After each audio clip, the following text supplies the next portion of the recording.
Elon Musk has done a great favor to the right to keep and bear arms, and I just want to talk briefly about a petition he's having people in Pennsylvania sign as a condition of attending one of his rallies to talk about America.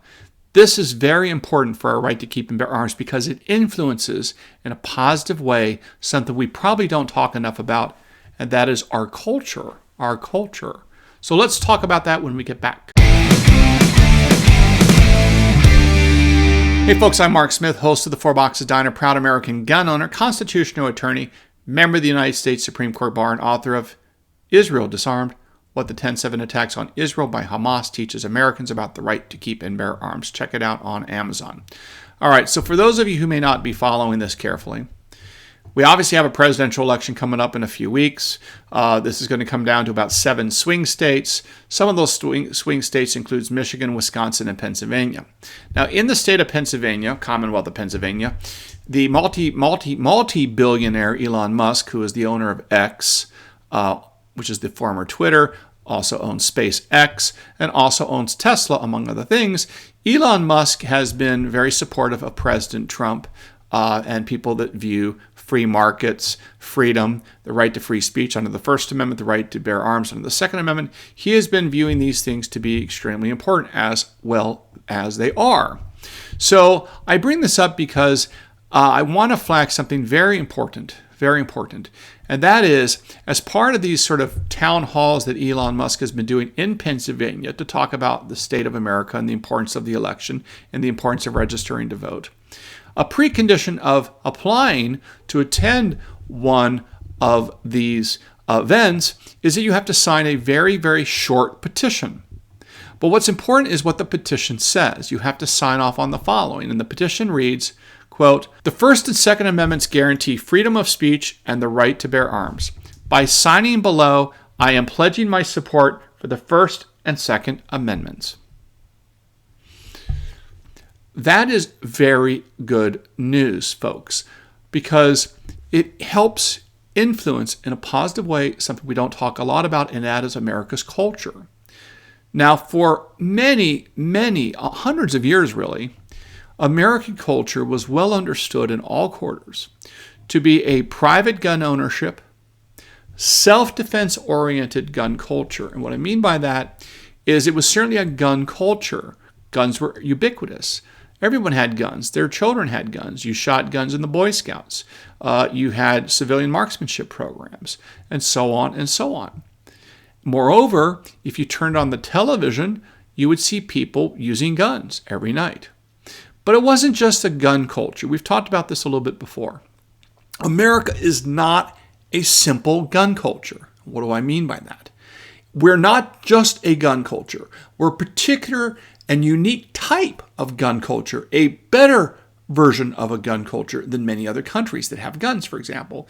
We are a self-defense oriented, private gun ownership gun culture, meaning not only do we have guns, not only do we have privately owned guns as opposed to just government-issued service weapons, we also have a self-defense-oriented gun culture, which means that we understand that the role of guns, or one role of guns in our American society, is to use them in self-defense, to defend ourselves, to defend our families, to defend the communities in which we live, to defend our country.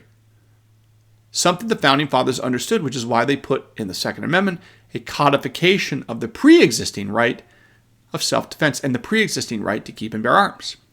Now, this is in contradistinction, for example, of many European countries that, to the extent they have a gun culture like in England, the gun culture is really one of hunting or sporting culture.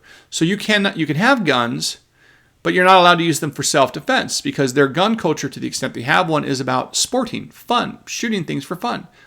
And Americans do that too, but at the end of the day, we view the right to keep and bear arms as about a personal liberty and defense against all forms of tyranny, whether it be government tyranny, private tyranny, criminal tyranny, terrorist tyranny, even animal attack tyranny. That's how we view it, which is a much different perspective on guns than foreign countries. Now, I bring this all back to what Elon Musk is doing. It's extremely important that we all talk about the right to keep and bear arms wherever we can reasonably do so. Because there's a famous saying by the founder of Breitbart News.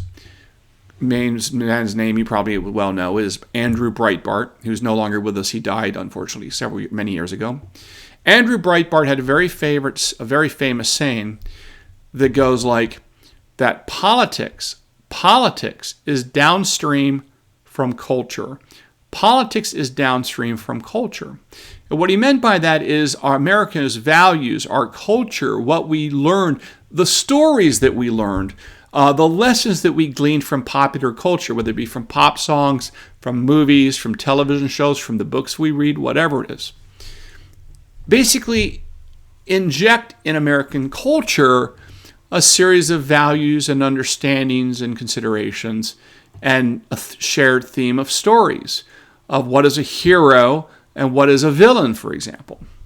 And if you capture the culture, which was Andrew Breitbart's kind of point here, that if you allow anti-American leftists to capture the culture in all respects, they will tell the stories and will write the history and will do the TV shows and the movies that make Americans sound bad, that make Americans look bad, that make the right to free speech look bad, to make the right to keep and bear arms appear undesirable.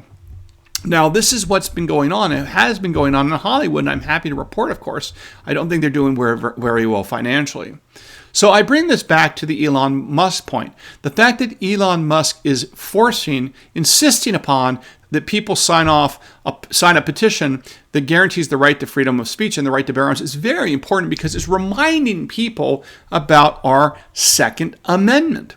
And this is one of the reasons why, by the way, I am very, very pro-Donald Trump. And I know sometimes I get heat from this, but I stand 100% behind President Trump. I was on his transition team, the presidential transition team in 2016. I was a media surrogate for Donald Trump in 2016, 100% behind Donald Trump. That doesn't mean I agree with everything he's done.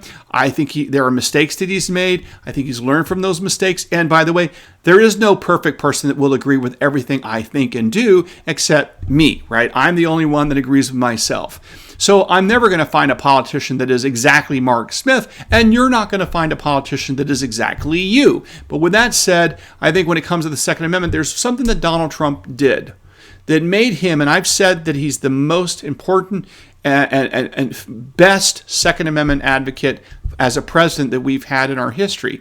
Most of our history, mind you, the presidents haven't had to be overtly pro-Second Amendment because the entire country was pro-Second Amendment and everyone had guns and it wasn't an issue. So they may have liked guns like more than anybody else, but it wasn't an issue. Only in the modern era where the anti-gunners have tried to ban guns, really starting in the late 1960s moving forward, have you had to really have a strong Second Amendment position. And when it comes to modern Republican presidents, and certainly Democratic presidents, there's only one president that, in my view, comes close to meeting my high standards of support for the right to keep and bear arms, and that's Donald Trump. And I don't want to talk about specific policies here in this particular video or all the wonderful judges he's appointed that gave us, for example, on Nyserpa versus Bruin and all those wonderful Second Amendment wins that we've talked about in other videos in the lower courts. I want to talk about some other great value that President Trump brought to the Second Amendment, and Elon Musk has started picking up the torch and running with, and that is helping the culture. You see, if you may recall, Donald Trump, unlike prior Republican presidents, would always talk about the right to keep and bear arms in the Second Amendment. If you go back to his tweets, both before he became president, meaning up until 2016, the presidential run, he was always talking about the Second Amendment. He was always talking about the right to keep and bear arms and how back then Hillary wanted to take away your right to keep and bear arms, which of course Hillary and the Democrats do. Then, of course, while he was president, he always reminded us almost on a daily basis that he firmly supports the right to keep and bear arms. Now, you can criticize him on a few narrow things like the bump stock ban, some of the budgets he signed. Yeah, there's some sort of narrow criticisms, and you can acknowledge that, and I can acknowledge that, but overall, it's very important, in addition to the judges that he has given us, and the justices, and I think the judges and justices he'll give us in the future, because again, I think he's learned a lot, and I know I have, about how dirty and corrupt, in my view, in my opinion, so much of Washington, D.C. is when it comes to the deep state. How we really have people, in my opinion, within the federal government in Washington, D.C., that literally hate America, literally hate Americans and what we stand for and our Bill of Rights, and are happy to trample upon it, including trample across and on our First and Second Amendment rights. I don't think anybody really fully appreciated how deep seeded this dirtiness and corruption and nastiness was, and anti-Americanism was, until Donald Trump was elected. And then we saw how deep state reacted to him in a way that I don't think anyone appreciated. And now, in the year of our Lord 2024, I know I'm a lot more aware, woke, if you will, of how deep state operates and how bad they are and how dangerous our federal government has become. I don't think I really understood that at that level in 2016, and I'm sure President Trump did not when he went into office, but now we're much smarter. And I think we, meaning we in the movement, and I think and Donald Trump would do much better if reelected president in a few weeks, but only time will tell. We'll see. So with that said, though, I think the more we all talk about the Second Amendment, the importance of the right to keep and bear arms, and again, it's not just policy debate, it's just kind of passing references to, I'm going to the gun club, I'm going shooting, I just bought an AR-15, I clean my AR, whatever. It's just talking about it to make sure it's part of our culture. Because there's another thing I want to remember, how I told you that we have a self-defense oriented private gun culture. Well, for decades and decades and decades, when you would turn on the television, what would you see at night? You would see things like Gunsmoke. You would see all these shows where, how do they often end at night? They would end with a good guy wearing a white hat, using a firearm to shoot a bad guy wearing a black hat to defend some innocent person. In other words, it was a culture that we saw on TV, that on show after show and movie after movie, and you had the spaghetti westerns and so on, where the good guys with guns would use guns to defend would thwart and stop bad people from doing bad things to good people. I know I, for example, grew up on reruns of the Lone Ranger and Tonto. I had action figures of Lone Ranger and Tonto. I had action figures of all the Star Trek characters that would use phasers to shoot at people. And what's ironic, of course, in the modern America is they say that a lot of the younger generations don't like guns, except if you think about it, they grew up watching what? They learned and became enthralled by the Harry Potter books and the Harry Potter movie series, which was excellent, by the way, in my professional opinion.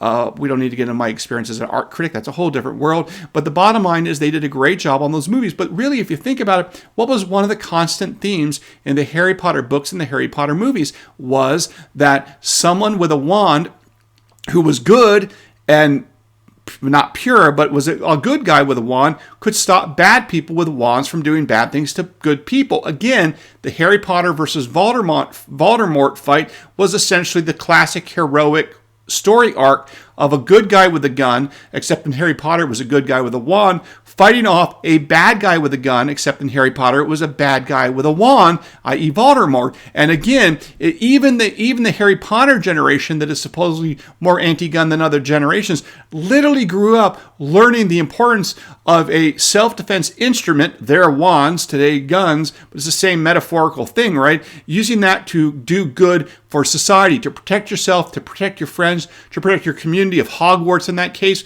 and to protect the world from the evils of the darkness, the evils of Satan, the evils of bad people. So again, the self-defense culture is still part of America, and it's very important that both President Trump and Elon Musk continue to remind all of us, and we must do the same and pick up where they are leaving off and continue to talk about the importance of guns, the value of guns in society, not just by a strong foreign policy that deters bad people from doing bad things on the international stage, but also in our private lives, protecting ourselves and our families and our communities against bad people, rioters, and others that will do bad things to ourselves and bad things to our communities. All right, folks, well, I hope you learned something here, connecting some of the dots with President Trump and Elon Musk Petition. And again, make sure you follow me on X at 4Boxes Diner. Don't forget to like this video and subscribe. Trying to grow the base here on 4Boxes Diner. And again, we look forward to seeing you soon at the 4Boxes Diner. Orders up. Table 2A.